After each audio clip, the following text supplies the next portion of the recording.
ఒక స్టూడెంట్ ఒక పాడ్కాస్ట్లో ఇంటర్వ్యూలు దేశానికి ఏదో చేసేసాను అని చెప్పి ఆ మాటలు చూసి అశోక్ నగర్లో అందరూ మోసం చేస్తారు, నేను తప్ప, నేను కమర్షియల్ కాదు అని చెప్పి ఒక వ్యక్తి ఒక ఇన్స్టిట్యూట్లో వెళ్ళి జాయిన్ అయ్యడం జరిగింది. అయితే ఉన్నటువంటి సడన్గా ఆ ఇన్స్టిట్యూట్ నుంచి 2-3 ఫ్యాకల్టీస్, మెయిన్గా బాగా క్లాసులు చెప్పే ఫ్యాకల్టీస్ ఆ ఇన్స్టిట్యూట్ నుంచి ఏదో డిస్ప్యూట్స్ వచ్చో వాళ్ళకి ఏదో మ్యూచువల్ అండర్స్టాండింగ్ లేక ఇంకొక ఇన్స్టిట్యూట్ వెళ్ళిపోవడం జరిగింది, సర్వసాధారణం. అయితే వీళ్ళు ఒక వ్యక్తే అన్ని క్లాసులు చెప్తున్నారు, పాయింట్ నెంబర్ 1.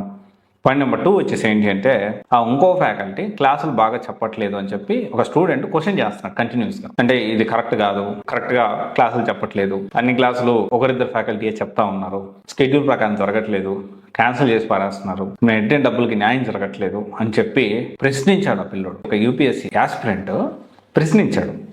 దాన్ని తట్టుకోలేక, లేకపోతే దాన్ని ఇంకొకలా తీసుకున్నారు, మరి నువ్వు అమ్మాయిల్ని ఇబ్బంది పెడుతున్నావు, అమ్మాయిల్ని వేధిస్తున్నావు అని చెప్పి ఆ పిల్లోడిని ఆఫీస్ రూమ్కి పిలిచి వాళ్ళ తల్లిదండ్రుల ముందు కొట్టి, రివర్స్ లో ఈ విధంగా అమ్మాయిల్ని హెరాస్ చేస్తున్నాడు మీ అబ్బాయి అని చెప్పి రివర్స్ లో వీళ్ళ మీద కేసు పెడదామని పోలీస్ స్టేషన్ తీసుకెళ్తే, పోలీస్ స్టేషన్ వాళ్ళు చాలా న్యాయంగా స్టూడెంట్స్ మీద కేసులు పెట్టడం ఏంటండి అన్నట్లు మాట్లాడితే ఆ పిల్లోడిని బెదిరించి క్లాస్ కూడా రానియకుండా చేశారు. వేర్ వీఆర్ హెడ్డింగ్ అండి నాకు అర్థం కావట్లేదు. అశోక్ నగర్ లో ఒక ఇన్స్టిట్యూట్ లో జరిగింది అంటే ఆ ఇన్స్టిట్యూట్ లో ఆ పేరు, ఆ పర్సన్ నాకు తెలుసు, వేరే సోర్స్ ద్వారా నాకు ఇన్ఫర్మేషన్ అనేది క్లియర్ గా వచ్చింది.